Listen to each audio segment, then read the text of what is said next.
On avait beau s'y attendre, franchement, ça fait très mal, très très mal. Le Conseil constitutionnel qui a évidemment censuré une grande partie de la loi immigration, loi qui était totalement insuffisante, voilà, mais ça a suffi déjà à rendre dingue les gauchistes qui ont décidé de mener une guerre sans merci à ce texte.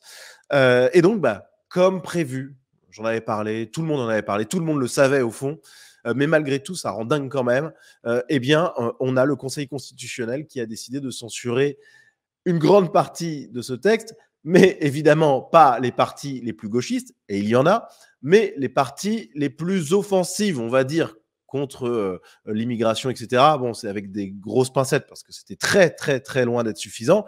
Mais le fait est que eh bien, le Conseil constitutionnel a donc fait de ce texte déjà très médiocre eh bien, tout simplement une arme de destruction massive contre la France. Une de plus, vous me direz, on n'est peut-être plus à ça près, j'en sais rien.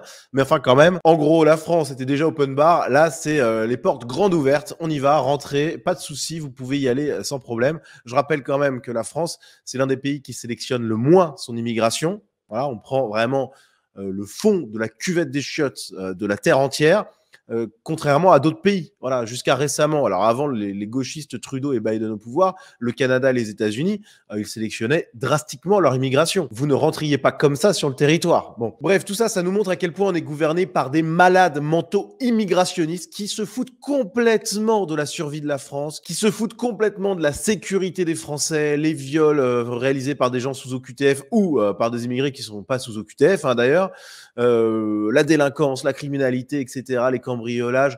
Tout ça, les élites politico-médiatiques s'en foutent complètement et c'est pas ceux du Conseil constitutionnel qui vont déroger à cette règle. Regardez-les, les responsables de tout ça, les voici. On a ici, bien sûr, Laurent Fabius qui trône, c'est lui le président.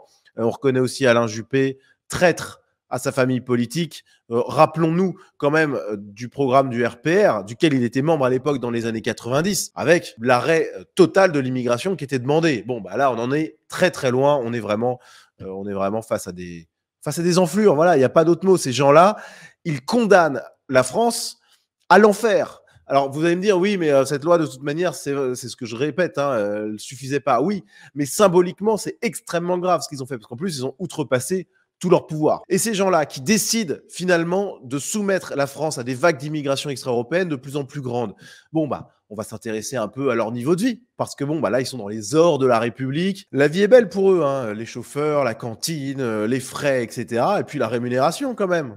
Conseil constitutionnel, plus de 16 000 euros bruts par mois. Ça va. Alors bon, moi, j'ai pas envie de faire le démago un peu, voilà, populo-populiste.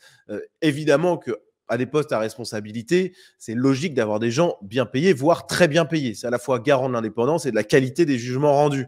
Mais enfin, quand on a des traîtres à la France qui sont payés sur l'argent public, donc par nos impôts, pour nous cracher à la figure, là, c'est plus possible. Parce que je rappelle quand même que 70% des Français minimum, étaient favorables à ce texte. Et là encore au minimum. Puisqu'on pouvait et on devait aller beaucoup, beaucoup plus loin. Mais bon, voilà, ils nous crachent à la figure avec notre argent. Et ce qui est incroyable, c'est que cette rémunération-là, normalement, elle ne devrait pas être aussi élevée si les choses avaient été faites dans les règles. Parce qu'ils gagnaient moins il y a quelques années. Et par une directive d'une ministre, leur salaire a été augmenté. Sauf que normalement, ce n'est pas au pouvoir exécutif de décider de la rémunération des sages du Conseil constitutionnel, puisque sinon, ça fait un petit peu confusion des pouvoirs. Et normalement, c'est donc une loi organique décidée par le Parlement, etc. Bon, bref. Alors, cette chose-là qui est parfaitement connue de la part de ces fins juristes que sont les membres du Conseil constitutionnel, ça les empêche pas de prendre l'argent quand même. Vous voyez que là, tout d'un coup, les règles, etc., on s'en affranchit. Vraiment, c'est la mafia, ce truc-là, hein, vraiment. Donc voilà, on a ces gens qui ont donc décidé de favoriser l'immigration extra-européenne en France, comme si on avait besoin de ça. Enfin, franchement, tout ça, c'est complètement dingue. Ce qui est incroyable, quand même, c'est que pour les gauchistes, c'est pas assez. Regardez un petit peu ce qui se passe. On a Libération qui titre dans une tribune le Conseil constitutionnel sur la loi immigration, une décision un peu trop cavalière par Dominique Rousseau. En fait, le Conseil constitutionnel a jugé non pas sur le fond, mais sur la forme, par un stratagème qu'on va voir tout de suite. Mais pour le coup, ça ne satisfait pas les gauchistes qui auraient aimé qu'on aille beaucoup plus loin. Voilà ce qui est dit dans la tribune, hein. Les sages auraient dû aller plus loin. Ils auraient dû affirmer que les dispositions censurées n'étaient pas seulement des cavaliers législatifs, mais des missiles législatifs téléguidés pour détruire la Déclaration des droits de l'homme et du citoyen. Qu'est-ce que c'est que cette histoire de cavaliers législatifs? Alors, il y a plein d'explications techniques et légales à ce qui s'est passé avec le Conseil constitutionnel. Pierre Gentillet en parle en longueur sur son compte Twitter. Je vous invite à regarder tout ça. On va pas rentrer dans les détails, mais concrètement, il s'est passé quelque chose. C'est que le Conseil constitutionnel a déclaré que de très nombreux amendements décidés par le Parlement, et évidemment les amendements les plus défavorables à l'immigration, les plus durs, avec beaucoup de guillemets, ces amendements-là, donc je vous explique très rapidement pour ceux qui n'ont pas ça en tête, quand un texte de loi est présenté au Parlement, donc soit à l'Assemblée nationale, soit au Sénat, les parlementaires ont le droit de modifier ce texte, d'en retirer certaines dispositions, d'en ajouter d'autres, de modifier certains textes, etc. C'est ce qu'on appelle les amendements. Bon, et il y a effectivement une problématique dans certains cas, c'est qu'on utilise des cavaliers législatifs, c'est-à-dire que sur un texte qui n'a rien à voir avec, par exemple, l'immigration, eh bien, on fait rentrer des amendements qui changent les règles de l'immigration. Et là, dans ce cas-là, effectivement, c'est un cavalier législatif.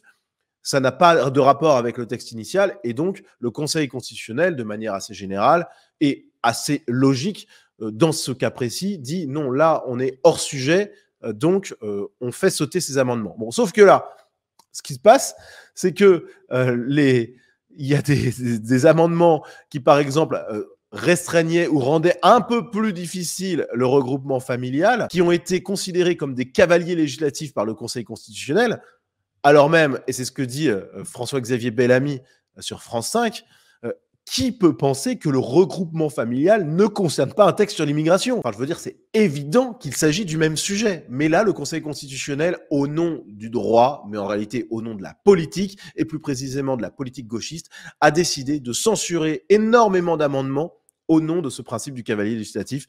Tout ça, c'est absolument dégueulasse. Alors, je vous disais que c'était une décision politique, et c'est évident, hein, on se retrouve sur cet article de Polémia, qui sont les oligarques immigrationnistes du Conseil constitutionnel, et on a une petite présentation de quelques-uns d'entre eux. Alors, je ne vais pas tous vous les faire, mais on a Laurent Fabius, bien sûr, qui était Premier ministre sous François Mitterrand, donc un gauchiste. Alain Juppé, ancien Premier ministre de Jacques Chirac, qui a complètement trahi sa famille politique et qui aujourd'hui a des discours très immigrationnistes. Ok, donc évidemment que ces gars-là, ils n'allaient pas laisser passer des amendements qui ne leur plaisaient pas. Ils se sont extraits en fait du rôle de juge de la constitutionnalité ou non d'un texte législatif pour faire des analyses politiques. Voilà, c'est une trahison institutionnelle. C'est dégueulasse, c'est immonde. Et franchement, c'est très, très dangereux parce que là, le fameux état de droit, la démocratie libérale et compagnie, les mecs, ils se torchent le cul avec. Alors, à côté de Alain Juppé, on a Jacqueline Gouraud qui a été nommée par Emmanuel Macron ou sur proposition d'Emmanuel Macron, ce qui revient au même. Bon, vous voyez un peu le genre. Évidemment qu'elle, elle va pas se mettre à lutter de toutes ses forces contre l'immigration extra-européenne. On a deux autres membres qui ont été nommés par la Macronie, donc Jacques Mézard et Véronique Malbec. Alors là, c'est intéressant, Véronique Malbec, elle a été directrice du cabinet d'Éric Dupond-Moretti. Bon, déjà, vous voyez un peu le genre.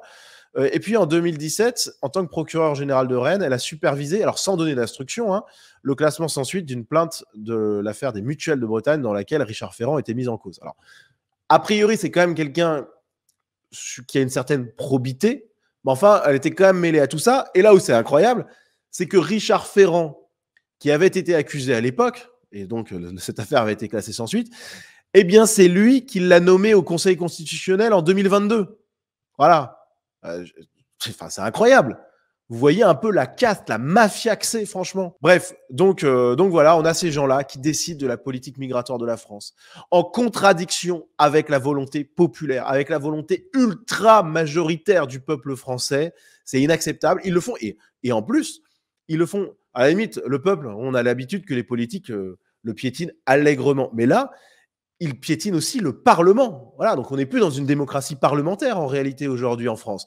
On a une démocratie d'apparat. En fait, on a un régime présidentiel extrêmement fort avec le Conseil constitutionnel qui est une arme pour contrecarrer les velléités parlementaires de faire des lois qui changent un peu de celles que voudrait le président. Voilà, c'est inqualifiable. On est dans une forme molle, etc.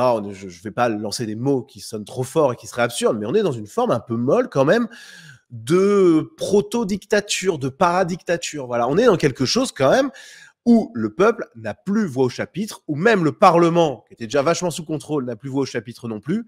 Il ne reste plus que le président et ses proches. On est un peu dans une république bananière. Bref, il y a beaucoup de choses à dire, j'en resterai là. C'était attendu, donc voilà. En fait, je suis énervé, comme vous tous, je pense, mais alors qu'on le savait. Voilà, on le savait, mais malgré tout, quand ça arrive, quand on n'aime pas se faire cracher à la figure, qu'est-ce que vous voulez, on a encore un peu de virilité en nous, donc même si on sait que ça va arriver, quand ça arrive, on gueule, parce que il faut le faire, en fait. Et là où c'est quand même incroyable, c'est que on n'a pas de porte de sortie politique à tout ça. Voilà. On a une pression qui monte dans la cocotte minute. On a Emmanuel Macron qui est assis sur le couvercle et qui est là de toutes ses forces avec tous ses amis pour retenir le couvercle de sauter.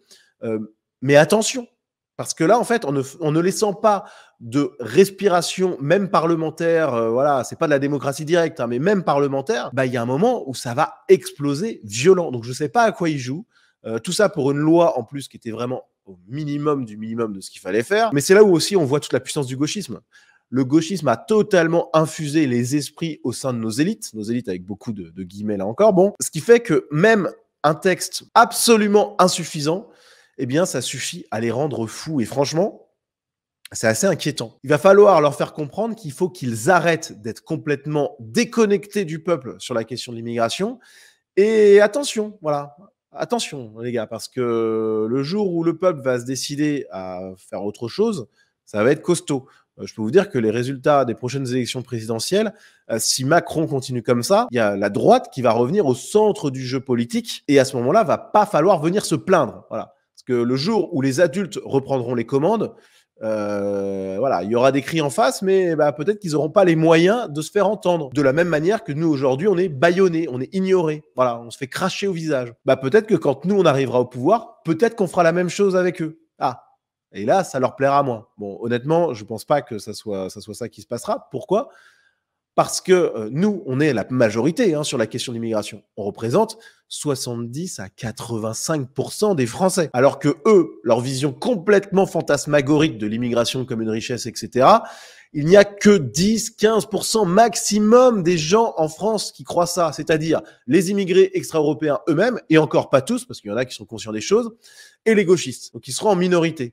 Donc attention, parce que le jour où ils n'ont plus le pouvoir et qu'ils sont en minorité, ça va leur faire tout drôle. Bref, affaire complètement dingue, c'est un scandale absolu. Voilà, il n'y a rien à dire de plus. C'est, à mon avis, un très gros détonateur institutionnel qui peut amener plein de gens lambda à se dire « Ok, les partis classiques, on n'en veut plus. Maintenant, c'est le RN ou Reconquête. » Et finalement, peut-être que Macron, en faisant cette folie-là, peut-être qu'il nous rend service et peut-être qu'il rend service à la France, malgré lui, puisqu'il serait évidemment bien incapable de sauver le pays de son plein gré. Mais intéressant à suivre en tout cas. Voilà les amis pour cette vidéo, merci d'avoir suivi jusqu'au bout. N'hésitez pas à soutenir mon travail, vous avez le lien vers ma page Tipeee en description de cette vidéo. Vous pouvez donc soutenir ce que je fais et rejoindre la communauté Sunrise avec du contenu exclusif. Merci d'avance et à très vite.